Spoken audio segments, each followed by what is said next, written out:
이제 오늘로써 누가복음 설교를 이제 마무리하려고 합니다. 누가복음 많이 묵상하셨나요? 총정리를 한번 해볼까요? 누가복음의 기록자는 누가입니다. 직업은 의사였고 헬라인이었습니다. 성경의 기록자 중에 유일한 이방인이 바로 누가였습니다.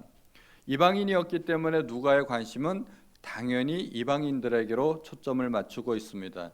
그래서 누가복음에 보면 이방인, 소외된 사람들, 가난한 사람들, 여인들과 아이들, 당시 비주류 계층을 이루는 자들에게 초점을 모으고 있습니다. 그래서 누가복음의 별명은 이방인의 복음이라는 별명이 있습니다. 누가는 예수님께서 탄생하실 때 온 백성에게 미칠 큰 기쁨의 좋은 소식이라 하였습니다. 유대인에게 기쁜 소식이 아니라 온 백성, 천하 만민에게 기쁜 소식이라는 이야기입니다.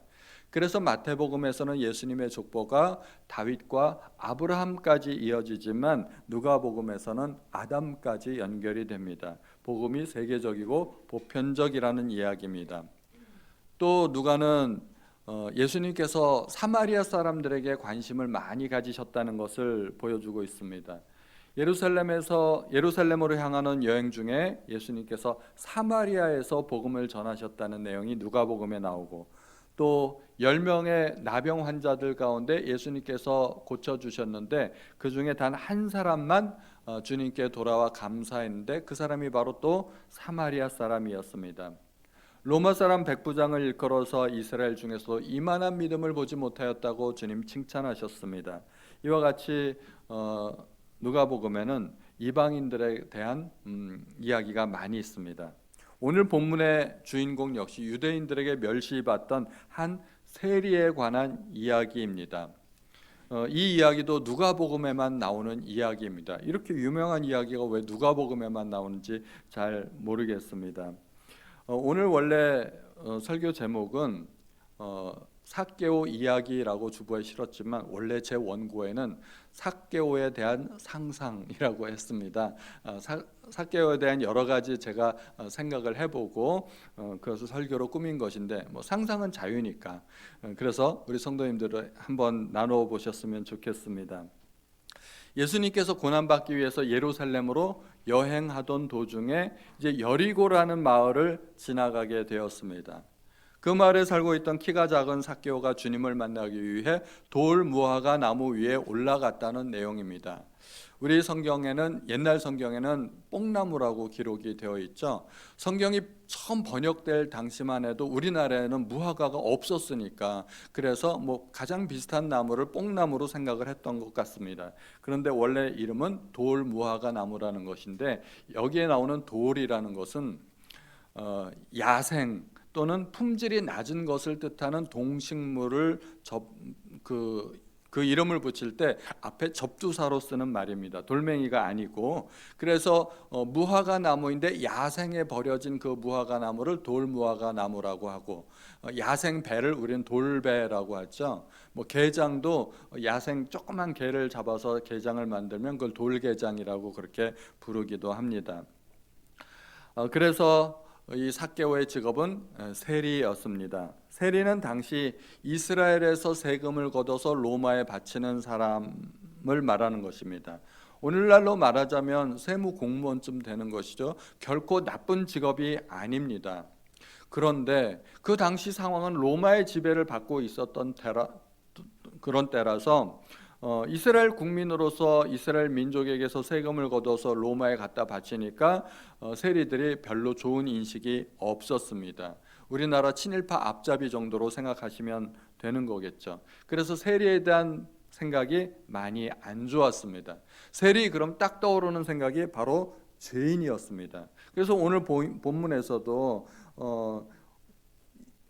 예수님께서 죄인의 집에 유하러 들어가셨다, 그런 말들을 사람들이 하지 않습니까? 그래서 유대인 가운데서 죄인들을 모아놓고 반장 부반장을 뽑는다면 세리, 창녀 이렇게 되는 것입니다. 세리는 또 더군다나 그런 일을 하는 것도 안 좋지만 항상 정해진 세금보다 더 많이 거두는 것이 또 문제였습니다. 그런 일을 어떻게 할 수 있느냐? 로마의 군병들을 데려가서 강제로 세금을 징수했기 때문에 정해진 세금보다 더 많이 거두어서 그것이 또 백성들의 원성을 사기도 했습니다. 그래서 침례 요한은 세리를 향하여서 말하기를 부과된 것 외에는 거두지 말라라고 그렇게 또 책망하기도 했습니다. 그러니 세리장이었던 삭개오가 유대인들에게 얼마나 미움을 받았는지는 뻔한 일입니다. 삭개오에 대해서 우리 한번 알아보죠. 그의 직업은 세리장이었습니다. 그리고 부자였다고 이야기합니다. 삭개오는 적어도 자기 직업에 있어서는 성공한 사람이었다는 것입니다. 그러나 그의 성공에도 불구하고 직업의 특성상 유대인들에게 존경받지 못하고 오히려 멸시와 따돌림을 받게 됩니다. 세상에서는 성공한 사람들이 존경받지 않습니까? 그런 사람들이 강연도 하고 자서전도 써내고 또 일부 사람들은 그의 옆에 어떻게든 가까이 가서 그의 성공을 배우고 싶어하고 또 나누고 싶어하고, 그런데 이스라엘 사회에서 세리는 그렇지 못했던 것입니다. 그는 유대인들에게 완전 따돌림을 당하는, 멸시받고 천대받는 그런 사람이었습니다. 그런데 우리가 세상을 살다 보면 원인과 결과가 뒤바뀌는 경우도 있게 되는 것을 알게 됩니다. 원인인 줄 알았더니 사실은 그게 결과였고, 결과인 줄 알았던 것이 원인이 되는 경우도 있습니다. 저는 세리에 대해서도 그런 생각을 해봤습니다. 삭개오가 유난히 키가 작지 않았을까요? 그냥 조금 작은 것이 아니라 삭개오에 대해서 이야기할 때 키가 작았더라 이야기하고 있습니다. 어쩌면 그는 병적으로 작았을 수도 있습니다. 보통 아이들이 청소년기를 지내면서 동료 아이들에게 딸을 당하는 경우가 있어요. 왕따를 당하는 경우. 어떤 아이들이 딸을 당하나요? 키가 작고 왜소하고 좀 질병이 있거나 연약한 아이들이 보통 딸을 당하게 됩니다. 키가 크고 성격도 쾌활하고 힘이 좋고 이런 아이들은 보통 아이들 사회에서도 그렇게 왕따를 당하지 않습니다. 삭개오가 어렸을 때부터 유난히 키가 작았다면 짓궂은 친구들에게 많이 놀림을 받았을 수도 있습니다. 성인이 되어서도 사람들은 겉으로 표현을 하진 않았겠지만 키가 작으니까 내심 깔보고 얕잡아 볼 수도 있는 일입니다. 그렇게 키가 작아서 평생 사람들의 조롱거리가 되었을 것입니다. 그러한 것들이 삭개오로 하여금 동료 유대인들로부터 등을 돌리게 했고 결국은 로마를 위해서 일을 하는 세리가 되었을 가능성이 많습니다.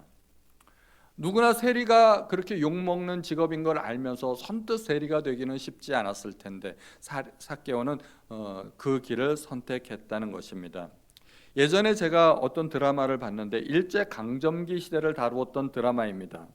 어느 동네에 한 정신지체 장애자가 살았습니다.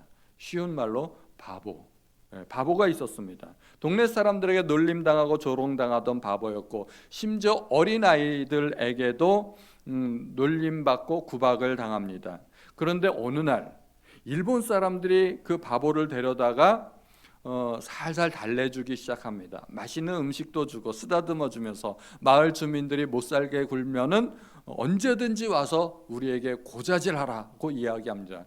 그래서 마을 사람들에게 학대받을 때면 일본 경찰서에 와서 고자질하고 그럼 일본군 순사가 가서 그 사람들을 혼내주고 그런 일을 했던 것입니다. 이 뜻밖의 환대에 이 바보가 완전히 마음을 일본군에게로 돌이키게 됩니다. 그리고 조선 사람들이 무엇을 숨기고 있는지, 대대로 내려오고 있는 그런 가보가 무엇이며 어느 집에 있는지 낱낱이 고발하게 됩니다. 이 바보는 완장을 차고 동네를 활보하면서 일본군 순사를 대동해서 조선인 착취의 앞잡이가 되는 것입니다. 그렇게 숨겨놓은 재산도 빼앗고 숨겨놓은 아들은 찾아내서 강제징용 보내고 숨겨놓은 딸은 찾아내서 위안부로 보낸다는 이야기입니다. 그러다가 해방이 되어서 일본군이 철수하자 이 바보는 동네 사람들에게 죽을 만큼 얻어맞습니다. 죽을 만큼 얻어맞으면서 속으로 꿈을 꾸게 됩니다. 일본 사람들이 언젠가는 다시 와서 과거를 회복할 것이라고 생각을 하면서 희망을 가지게 되는 것이죠. 일본 사람들 다시 오기만 해봐라, 내가 너희들한테 복수해주고 말 것이다 하고서 그 꿈을 가지는 그런 드라마였습니다. 삭개오도 어쩌면 그런 삶을 살지 않았을까 생각해 봅니다. 사람들에게 조롱받고 비웃음의 대상이 되던 삭개오는 마음속에 독한 마음을 품을 수 있습니다. 자기를 괴롭히던 그 사람들에게 자기의 힘을 과시하고 그들이 자기에게 굽신거리도록 만들어야 하겠다는 독한 마음을 품는 것입니다. 급기야는 동료 유대인들을 버리고 침략자였던 로마를 선택하게 됩니다. 침략자인 로마를 선택함으로 그는 로마에 빌붙어서 힘과 권세를 얻게 됩니다. 그리고 로마의 군사력을 사용할 수 있는 권력을 얻게 되자 그 권력을 이용해서 세금을 착취하고 부도 축적하게 됩니다. 그런데 여기에 딜레마가 있습니다. 재물과 권세도 얻었고 한편으로는 유대인들에게 복수도 했지만 그가 행복했을까요? 행복하지 않았다는 것입니다. 그의 마음속에는 여전히 공허가 있었습니다. 채울 수 없는 그 무엇인가가 있었습니다. 그래서 예수님께 관심을 갖기 시작합니다. 그분은 세리와 죄인들의 친구라더라 하는 말을 듣고 그분은 어떠한 분일까 관심을 갖기 시작하는 것입니다. 그런 삭개오가 어느 날 예수님이 자기네 동네에 오셨다는 소문을 듣게 됩니다. 그래서 가봤습니다. 가봤는데 사람들이 너무 많았습니다. 자기의 키는 너무 작았습니다. 먼 발치에서라도 키만큼은 볼 수 있었겠는데 키도 작고 사람은 많고 환경적인 어려움이 있었습니다. 자기에게 있는 어려움이 있었습니다. 이 두 가지 어려움이 겹쳐지니까 자기의 꿈을 이룰 수가 없었습니다. 어떻게 했을까요? 자기에게 있는 이 장애물을 어떻게 해결할 수 있었을까요? 보통 사람들이 장애물 앞에서 보이는 반응은 두 가지입니다. 포기하거나 극복하거나. 포기하는 것은 누구나 할 수 있는 쉬운 일입니다. 그러나 장애물을 극복하는 것은 도전 정신을 가진 사람들만이 할 수 있는 일입니다. 장애물을 극복하는 사람들이 세상에서도 성공하는 사람들이 됩니다. 장애물을 극복하는 방법 중에 하나가 우선순위를 정하는 것입니다. 우선순위를 거기에다 두고 모든 힘을 거기에다가 쏟는 것입니다. 저는 1년에 여러 차례 부고를 받습니다. 그런데 제가 부고를 받는다고 해서 그 모든 상가에 다 가는 것이 아닙니다. 어떤 상가에는 가고 어떤 상가에는 안 가거나 못 갑니다. 제가 상가에 가거나 못 가거나를 결정하는 것은 시간이 아닙니다. 바쁜데 갈까 말까, 그것이 아니라 중요성입니다. 아무리 바빠도 꼭 가야만 하는 상가가 있습니다. 예를 들어 우리 성도님들의 초상에는 제가 만사 제쳐놓고 갑니다. 새벽에도 가고 갑니다. 그런데 다른 초상은 가기도 하고 안 가기도 합니다. 무엇이 그것을 결정할까요? 나에게 시간이 있느냐 없느냐가 결정하지 않습니다. 시간은 둘째 문제이고 우선순위입니다. 중요성. 그 상가가 나에게 있어서 얼마나 중요한 초상인가에 따라서 가기도 하고 안 가기도 한다는 것입니다. 왕이 초청을 했을 때 그 잔치에 초청에 가지 않은 사람들은 하나같이 저마다의 이유들이 있었습니다. 뭐라고 이야기하나 들어볼까요? 다 일치하게 사양하여 한 사람은 이르되 나는 밭을 샀음에 아무래도 나가 보아야 하겠으니 청컨대 나를 양해하도록 하라 하고, 또 한 사람은 이르되 나는 소 5겨리를 샀음에 시험하러 가니 청컨대 나를 양해하도록 하라 하고, 또 한 사람은 이르되 나는 장가 들었으니 그러므로 가지 못하겠노라 하는지라. 밭 사야죠. 소도 사고 시험해야 됩니다. 장가 들어야 됩니다. 살아가면서 늘 있는 일이고 그런 일들을 안 하면서 살 수는 없습니다. 뭐가 문제일까요? 이 사람들은 왕의 잔치에 참여하기로 이미 약속이 되어 있는 사람이라는 것입니다.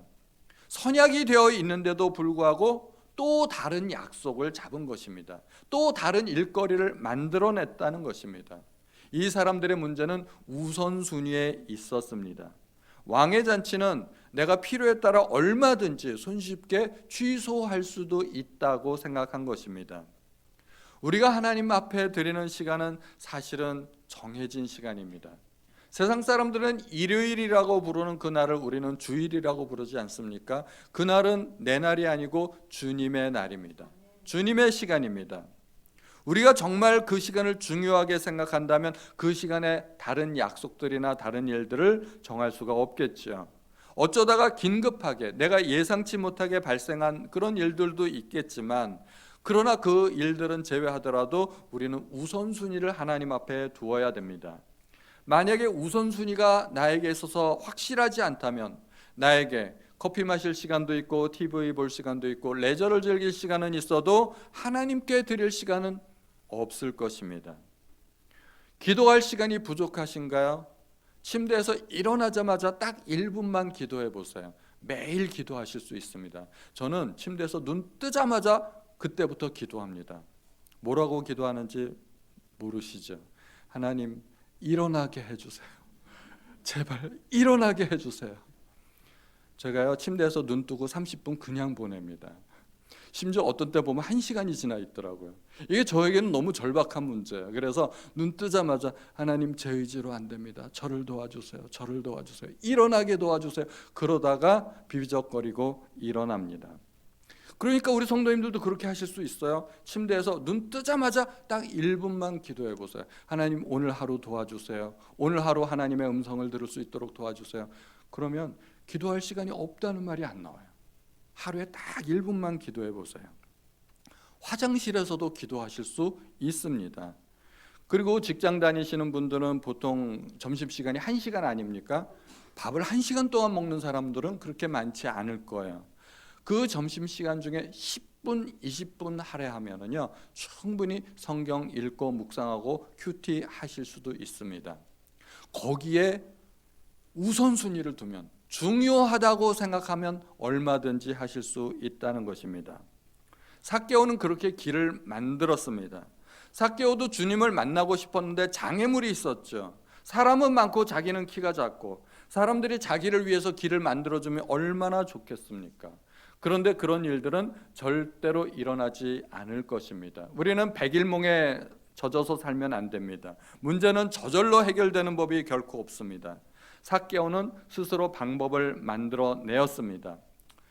삭개오가 어떻게 할게요? 어떻게 했을까요? 뽕나무 위에 올라갔죠. 옛날 성경대로 뽕나무 위에 올라갔습니다. 그런데 우리가 성경을 좀 유심히 봐야 됩니다. 뽕나무에 올라가기 전에 한 일이 있습니다. 앞으로 달려가서 보기 위하여 돌 무화과 나무에 올라가니 이는 예수께서 그리로 지나가시게 되미러라.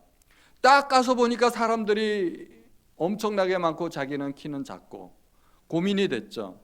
그때부터 생각합니다. 어떻게 해야 되나? 예수님께서 저쪽에서 오셨는데 가만히 보니까 예수님께서 그 자리에 계속 계실 것 같지는 않고 이쪽 길로 지나갈 것 같다는 생각이 딱 들었던 것이죠. 그래서 예수님께서 가실 그 길을 딱 보니까 나무 한 그루가 있었던 거예요.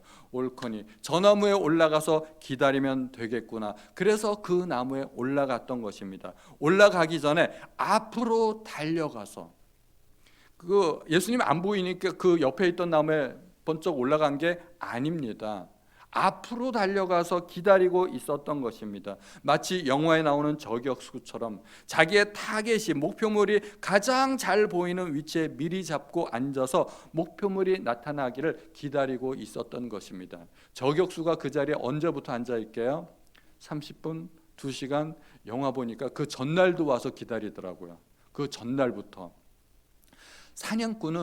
사냥꾼하고 저격수하고 똑같죠. 둘 다 총 가지고 다니면서 둘 다 타겟이 있습니다. 그런데 사냥꾼은 목표물을 쫓아다녀요. 이산저산 다니면서 목표물을 쫓아다니는 게 사냥꾼이고, 저격수는 목표물을 쫓아다니지 않아요. 절대로.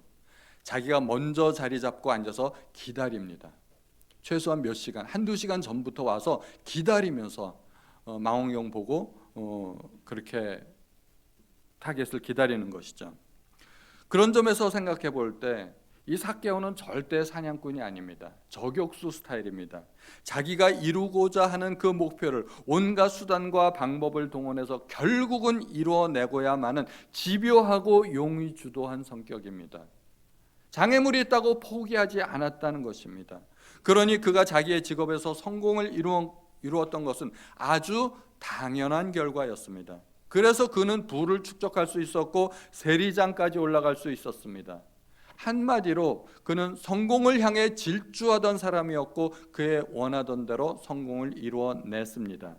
그런데 불행하게도 그의 직업의 특성상 그가 성공하면 성공할수록 사람들로부터 멀어졌고 그의 삶은 외로워졌고 불행해졌습니다. 이게 딜레마 아니겠습니까? 자기가 목표하던 바를 이루었고 성공했는데 결과는 불행이라는 겁니다. 이게 그의 인생에 해결할 수 없는 딜레마였습니다. 우리는 목표를 달성하고 인생의 성공을 이루면 행복해지리라 믿지 않습니까? 저도 많은 것들을 이루었습니다. 제가 학창 시절에 꿈이 뭐냐 하면 빨리 졸업하는 것. 그래서 졸업만 해봐라. 그래서 저는 학창 시절에 오로지 졸업만을 기다리면서 살았습니다. 그래서 수련도 안 받고 졸업을 결국은 했습니다. 마냥 행복했죠. 그 행복이 오래가질 않더라고요. 졸업하니까 백수로 지낼 수는 없잖아요. 개업을 해야 했습니다. 그래서 참 여러모로 준비하고 알아보고 그래서 개업을 했습니다. 드디어 나도 원장이다. 행복했을까요? 6개월 만에 폐업했습니다. 문 닫았습니다. 그리고 나서 또 6개월이 지나서 겨우 다시 또 한번 재개업할 수 있었습니다. 저는 차를 사던 날을 아직도 잊을 수가 없어요. 차를 처음 사니까 너무 좋은 거예요. 차를 타고 그냥 여기저기 돌아다니기도 하고 차가 너무 좋은 거예요. 저는 날개를 다른 줄 알았어요. 그런데 한 달 만에 후진하다가 밤에 기둥을 박았어요. 그리고 나중에 폐차할 때까지 그 기둥 박은 거 그 뒤에 트렁크에 자국 난 걸 안 고쳤어요. 얼마나 속이 상하든지 차라리 내가 다쳤으면. 차 다치니까 속상하더라고요. 처음 차 산 건데 한 달 만에. 행복이요 생각보다 그렇게 오래 안 가더라고요. 우리 성도님들은 목표를 이루고 행복한 게 얼마나 오래 가시던가요? 많이 돈을 모으면 행복할 수 있을 것이라 믿습니다. 그런데 목표를 달성하고 나면 더 큰 목표가 생기게 됩니다. 욕심이 더 커집니다. 30평 아파트 살다가 그 목표가 이루어지면 목표가 50평 되고 70평 되고 자꾸 커지는 것 아니겠습니까? 성공도 재물도 인생의 공허를 궁극적으로 채워줄 수가 없습니다. 미국의 인기 배우였던 마릴린 먼로는 자기 직업에서 성공했습니다. 주체할 수 없는 재물을 모았습니다. 가는 곳마다 인산인해였고 인기의 절정에 올랐습니다. 그런데 그는 결국 마약에 중독되었고 자살을 하고 말았습니다. 그가 마약 중독이 되고 자살을 선택한 것은 인생의 밑바닥에 떨어졌을 때가 아니었습니다. 인생의 최고 절정에 올랐을 때 그때 그는 자살을 하게 된 것입니다. 인생의 가치는 온 천하보다 귀하기 때문에 인간에게 온 천하를 갖다 준다 한들 인간의 공허를 메울 수 없다고 합니다. 인간의 공허는 온 우주보다 크신 하나님을 영접할 때만 채워질 수 있다고 합니다. 아주 옳은 말이라고 생각이 됩니다.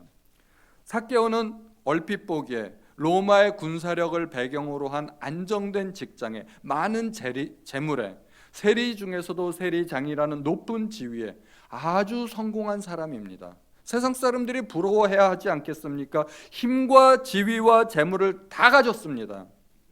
그런데 그는 왜 예수님을 만나고 싶어 할까요? 세리와 죄인들의 친구라는 예수님을 왜 그토록 한 번이라도 보고 싶어 할까요? 그의 인생에 그 무엇으로도 채울 수 없는 공허가 있었기 때문입니다. 삭개오는 불행한 성공자였습니다. 그의 인생은 불행으로 꽉 찼었던 것입니다. 남들이 보기에는 성공한 사람 같지만 그는 불행했던 것입니다. 삭개오가 예수님을 만나고 나서 얼마나 기뻤던지 자기의 재산의 절반을 털어서 가난한 사람들에게 주겠다고 합니다. 그리고 네 것을 속여 빼앗은 적이 있으면 4배나 갚겠다고 합니다. 그런데 저는 이 대목이 참 이상했어요. 자기 재산을 털어서 절반을 가난한 사람에게 주겠다 그렇게 했겠죠. 그런데 네 것을 속여 빼앗은 일이 있으면 4배나 갚겠다고 했는데 그게 가능할까요? 제가 아무리 생각해봐도 그거는 가능한 것 같지 않아요. 예를 들어서 부정축제 했다 그러면 제 재산이 원래 100인데 그중에 절반을 떼어서 50밖에 안 남았잖아요. 그런데 갚아야 할 돈은 400이에요. 어떻게 하겠어요? 그건 불가능한 일이라는 이야기입니다. 그러면 도대체 삭개오는 무슨 의도로 그런 말을 했을까?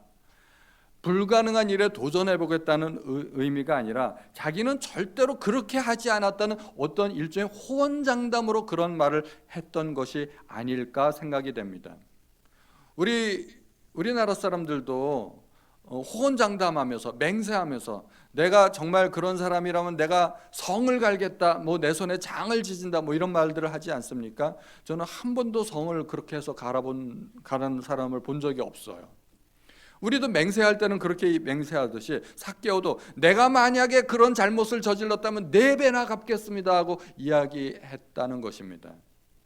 만약에 그렇다고 본다면 삭개오가 정말 부정축제한 것이 아니라면 삭개오는 어쩌면 성실하고 착한 사람일 수도 있다는 것입니다.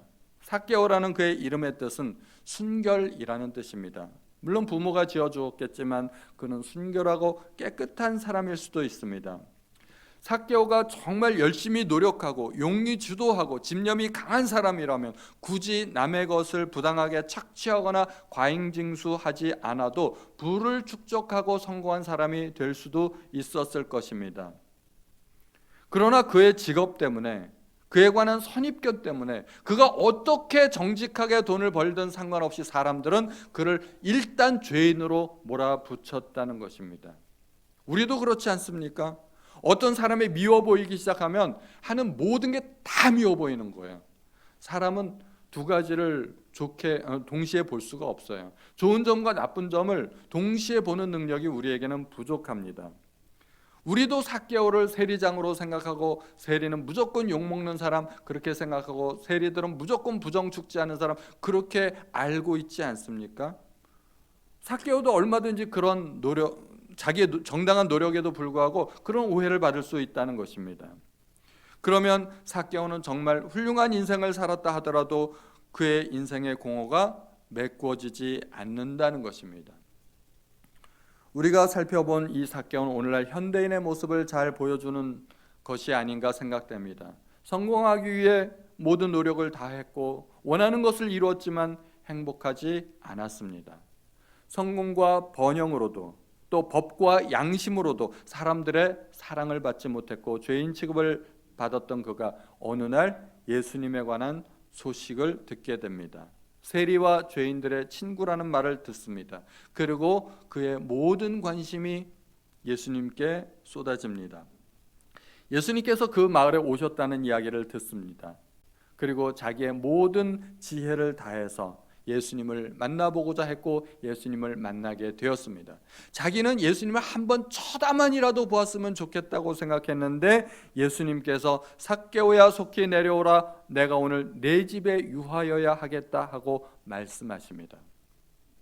대궐 같은 삭개오의 집에 사람들은 지나갈 때마다 그 집 앞에서 침을 뱉고 손가락질하고 더러운 세리의 집이라고 욕을 해대지 않았겠습니까? 누가 그 집을 방문하고 싶었겠습니까? 아무도 그 집을 찾지 않았을 것입니다. 그런데 예수님은 내가 오늘 내 집에 유하여야 하겠다. 그 집을 방문한 첫 사람이 되는 것입니다.